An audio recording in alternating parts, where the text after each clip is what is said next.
যাচ্ছে না, কেবলই ফড়কে যাচ্ছে। একদম ঠিক কথা বলেছো শাকচুন্নি। এই ভারী বর্ষায় গাছে আর থাকা যাবে না দেখছি। একটা কোনো পাকা বাড়িতে আস্তানা নিতেই হবে। দেখো, আমরা এতকাল ধরে তো মোড়ল মশাইয়ের বাড়ির বাগানের এই চাপা গাছেই রয়েছি। তাহলে মোড়ল মশাইয়ের বাড়িতে গিয়ে আশ্রয় নিলে হয় না? হ্যাঁ ঠিক আছে, কিন্তু এইভাবে তো যেতে পারবো না গো। আমাদের মানুষের রূপ ধারণ করে সেখানে যেতে হবে। এই কথা বলে মামদো আর শাকচুন্নি গরিব মানুষের রূপ ধারণ করে মোড়ল মশাইয়ের বাড়িতে যায়। কেউ আছেন বাড়িতে?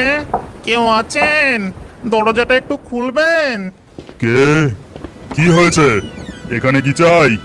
কাকে চাইছেন আপনারা? আগে আমরা অনেক দূর থেকে আসছি, ভিন গায়ের মানুষ। এই ভারী বর্ষায় আর এগোতে পারছি না, তাই এই পাকা বাড়ি দেখতে পেয়ে একটু আশ্রয়ের জন্য এসেছি আর কি। কে?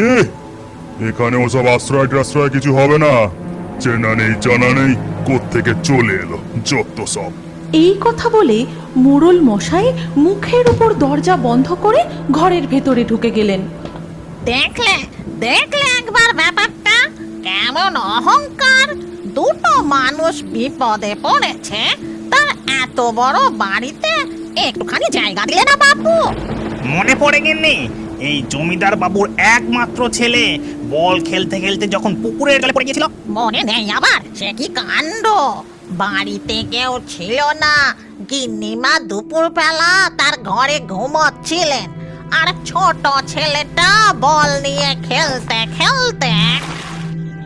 এই যা, বলটা তো পুকুরে পড়ে গেল। এবার কি হবে?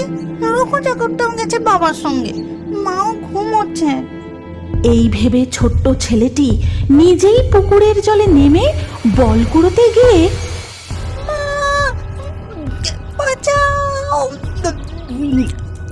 সেই ডাক শুনতে পেয়ে মোড়ল গিন্নি তাড়াতাড়ি করে পুকুর ঘাটে ছুটে আসেন। ওগো, কে কোথায় আছো গো? আমার ছেলেকে বাঁচাও, আমার ছেলেকে বাঁচাও। শাকচুন্নি, আর দেরি করা ঠিক হবে না। এখানে তেমন কেউ নেই, ওই ছেলেকে আমাকেই বাঁচাতে হবে। এই কথা বলে মামদো চাপা গাছ থেকে পুকুরের জলে ঝাঁপ দিয়ে তার লম্বা লম্বা দুটো হাত বার করে মোড়ল মশাইয়ের ছেলেকে তুলে পাড়ে শুইয়ে দেয়। আর তাই দেখে, ও মা গো, এ যে ভূত! এবার কি হবে গো?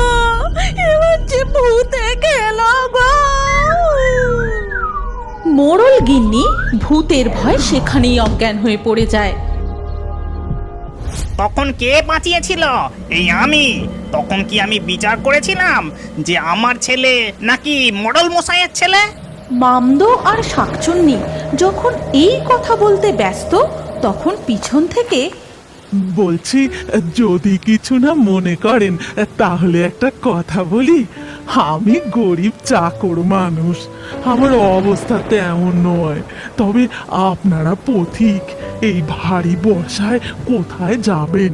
যদি মনে করেন তাহলে এই গরিব মানুষের ঘরে যেতে পারেন। অত কিন্তু কিন্তু করছো কেন ভায়া? তুমি নিজে থেকে আমাদের আশ্রয় দিতে চেয়েছো, এটাই তো আমাদের অনেক বড় পাওনা। এই কথা বলে শাকচুন্নি ও মামদো মোড়ল মশাইয়ের চাকর রঘুর সঙ্গে তার ঘরে যায়। আসুন, এই হলো গিয়ে আমার কুঁড়ে ঘর। এখানেই যেভাবে হোক মাথা গুঁজে রাতটুকু কাটিয়ে দিন। কাল দিনের আলোয় কিছু ব্যবস্থা করা যাবে খুন। অনেক উপকার করলে ভাই, এই উপকার আমরা চিরকাল মনে রাখবো। আপনারা একটু বিশ্রাম করুন, আমি দেখি খাবারের কি ব্যবস্থা করতে পারি। এই কথা বলে রঘু সেই মুষলধারে বৃষ্টির মধ্যে ভাঙা ছাতাটা কোনো রকমে মাথায় তুলে আবার ঘর থেকে বেরিয়ে পড়ে। এই রে, বৃষ্টির বেগ যে আরো বেড়ে গেল দেখছি। ঘরের চাল দিয়েও যে হুড়হুড় করে জল ঢুকছে। তাহলে আর দেরি কিসের শাকচুন্নি? চলো আমরা দুজন জাদু করে এই ঘরের চাল একেবারে ছাড়িয়ে ফেলি। তারপরেই মামদো আর শাকচুন্নি তাদের নিজেদের রূপ ধারণ করে। তারপর হিরিং বিরিং ছট, ঘরের চাল ঠিক হয়ে যা চটপট। আর সাথে সাথেই ঘরের চাল নতুন হয়ে যায় এবং বৃষ্টির জল পড়াও বন্ধ হয়ে যায়। সঙ্গে সঙ্গেই মামদো আর শাকচুন্নি আবার মানুষের রূপ ধারণ করে নেয়। তারপর রঘু ঘরে ঢুকে বলে, কিছু মনে করবেন না, গরিবের ঘর, শুধু সিদ্ধ ভাত আর কাঁচা লঙ্কা ছাড়া কিছুই ছিল না।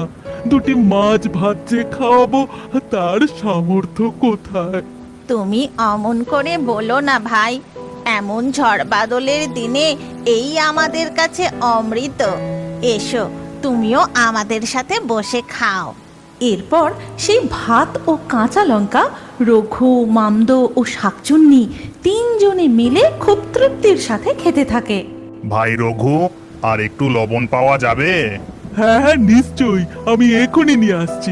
উঠোন পেরোলেই আমার ছোট্ট এক ফালি রান্নাঘর, আমি যাবো আর আসবো। রঘু লবণ আনতে ঘর থেকে বেরিয়ে যেতেই শাকচুন্নি বলে, তুমি এত লবণ কি করবে? তোমার তো ভাত খাওয়া প্রায় শেষই হয়ে গেছে। আচ্ছা শাকচুন্নি, আমরা যদি জাদু করে রঘুর জন্য মোড়ল মশাইয়ের পুকুরের সব মাছ ওর উঠোনে এনে দিই? এই কথা বলতেই শাকচুন্নি ও মামদো আবারও নিজেদের আসল রূপ ধারণ করে আর বলতে শুরু করে, হিরিং বিরিং ছট, মোড়ল মশাইয়ের পুকুরের মাছ রঘুর উঠানে আয় চটপট। এরপরেই হঠাৎ রঘুর গলা পাওয়া যায়। বাইরে তখন ঝমঝম করে বৃষ্টি পড়ছে, আর সেই বৃষ্টির মধ্যে উঠানে দাঁড়িয়েই রঘু চিৎকার করে বলছে, এ কি কাণ্ড গো! বর্ষায় পুকুর থেকে মাছ উঠে এসে আমার উঠোনে একেবারে প্যারেড করতে লেগেছে যে। তখন শাকচুন্নি ও মামদো আবারও মানুষের রূপ ধারণ করে বাইরে এসে দাঁড়ায়। আরে ও ভাই, তুমি কি শুধু দাঁড়িয়ে দাঁড়িয়ে দেখবে নাকি? তাড়াতাড়ি মাছগুলোকে ধরো, ওরা যে সব পালিয়ে যাবে। এরপর রঘু, মামদো আর শাকচুন্নি তিনজন মিলে রঘুর উঠোন থেকে মাছ ধরে একটা ঝুড়িতে ভরতে থাকে। আর সমস্ত মাছ ধরা হয়ে গেলে, শোনো ভাই রঘু, কাল সকালবেলা হলেই এই মাছগুলো নিয়ে গিয়ে বাজারে বিক্রি করে দিও। এই বর্ষাকালে তুমি ভালোই দাম পাবে। হ্যাঁ সে ঠিক আছে, কিন্তু দেখুন দেখিনি কি কাণ্ড! মাছ ধরতে গিয়ে আপনারা দুজন যে একেবারে ভিজে গেছেন। চলুন চলুন, তাড়াতাড়ি ঘরে চলুন। এরপর ধীরে ধীরে রাত কেটে যায়। দিনের আলো ফোটার সাথে সাথেই বৃষ্টিও থেমে যায়। তখন মামদো আর শাকচুন্নি, ভাই রঘু, তুমি আমাদের বড় উপকার করলে, তার জন্য তোমাকে আমরা কিছু উপহার দিতে চাই। এরপর মামদো রঘুকে বলে, ভাই রঘু, তুমি তোমার উঠোনে একটা বড় চৌবাচ্চা তৈরি করো, আর কাল যে মাছগুলো তুমি উঠোন থেকে ধরেছ, দেখবে এখনো পর্যন্ত একটা মাছ বেঁচে আছে, সেটিকে তুমি চৌবাচ্চায় ছেড়ে দিও। হ্যাঁ, আর সেই চৌবাচ্চা থেকে তুমি প্রতিদিন যা মাছ পাবে তা বিক্রি করে তোমার সংসার বেশ ভালোই চলে যাবে। কোনোদিন তোমাকে আর কারোর চাকর হয়ে থাকতে হবে না। আচ্ছা ভাই, এবার আমরা আসি। তবে আমাদের একটা বড় কাজ বাকি রয়ে গেল, একজনকে উচিত শিক্ষা দিতে হবে। এই কথা বলে মামদো আর শাকচুন্নি রঘুর বাড়ি থেকে বেরিয়ে মানুষের রূপ বদলে নিজেদের আসল রূপ ধারণ করে। তারপর সেখান থেকে অনেক দূরে চলে যায়। আর রঘু তাদের কথা মতো উঠোনে একটা বড় চৌবাচ্চা তৈরি করে। তারপরে ঝুড়ির কাছে গিয়ে দেখে, ও মাগো, এই যে সত্যি সত্যি ঝুড়ির মধ্যে এতগুলি মরা মাছের মধ্যে একটা জ্যান্ত মাছ। যাই বাবা, তাড়াতাড়ি করে গিয়ে চৌবাচ্চা ছেড়ে দিই। কাল রাতে নিশ্চয়ই আমার ঘরে ওনারা দুজন ভগবান হয়ে এসেছিলেন, ভগবান। এরপর থেকে রঘু তার উঠানের সেই চৌবাচ্চা থেকে যা মাছ পায় তাই বিক্রি করে সুখে শান্তিতে আনন্দে দিন কাটাতে থাকে। দৌলতপুর শ্মশান। নিশি নদীর তীরে দৌলতপুর গ্রামের শেষে অবস্থিত এই শ্মশান। লোকালয় থেকে অনেক দূরে। এই শ্মশানের কাছে পিঠে জনমানুষের দেখা পাওয়া যায় না। খাল পার হয়ে হাঁটা পথে অনেক জঙ্গল পার করে তবে এই শ্মশানে এসে পৌঁছতে হয়। দিনের বেলাতেই কেমন যেন গা ছমছম করে।